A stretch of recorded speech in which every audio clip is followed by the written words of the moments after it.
చెన్నై వేదికగా బంగ్లాదేశ్తో జరుగుతున్న తొలి టెస్టులో టీమిండియా యువ ఓపెనర్ యశస్వి జైస్వాల్ హాఫ్ సెంచరీతో మెరిశాడు.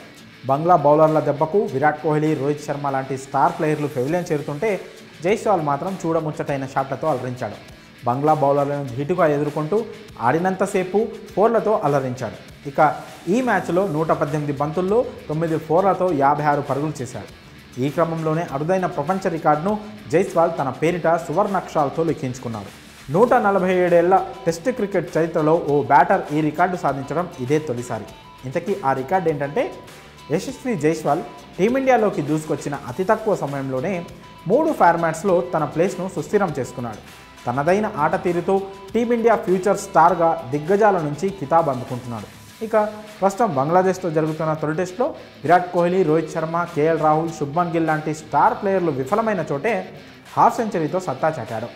దాంతో ఓ అరుదైన ఘనతను తన పేరిట లిఖించుకున్నాడు. తన మొదటి 10 ఇన్నింగ్స్లో సొంత గడ్డపై అత్యధిక పరుగులు చేసిన తొలి ప్లేయర్గా చరిత్ర సృష్టించాడు.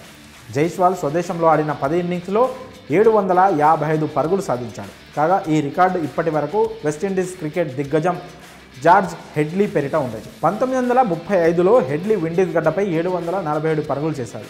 ఇప్పుడు ఈ రికార్డును జైస్వాల్ బద్దలు కొట్టాడు. అయితే స్వదేశంలో 750కి పైగా రన్స్ చేయడం మాత్రం 147 ఏళ్ల టెస్ట్ క్రికెట్ చరిత్రలో ఇదే తొలిసారి కావడం విశేషం. ఇక బంగ్లా బౌలర్లను ధీటుగా ఎదుర్కొని హాఫ్ సెంచరీ సాధించడంతో భారత్ పటిష్ట స్థితిలో నిలవడానికి తన వంతు సాయం అందించాడు. ఇక మ్యాచ్ విషయానికి వస్తే తొలి రోజు ఆట ముగిసే సమయానికి 6 వికెట్లు కోల్పోయి 339 పరుగులు చేసింది టీమిండియా. రవిచంద్రన్ అశ్విన్, రవీంద్ర జడేజా 7వ వికెట్కు 195 పరుగులు జోడించాడు. మరి యువ ఓపెనర్ జైస్వాల్ ప్రపంచ రికార్డును తన పేరిట లిఖించుకోవడంపై మీ అభిప్రాయాలను కామెంట్స్ రూపంలో తెలియజేయండి.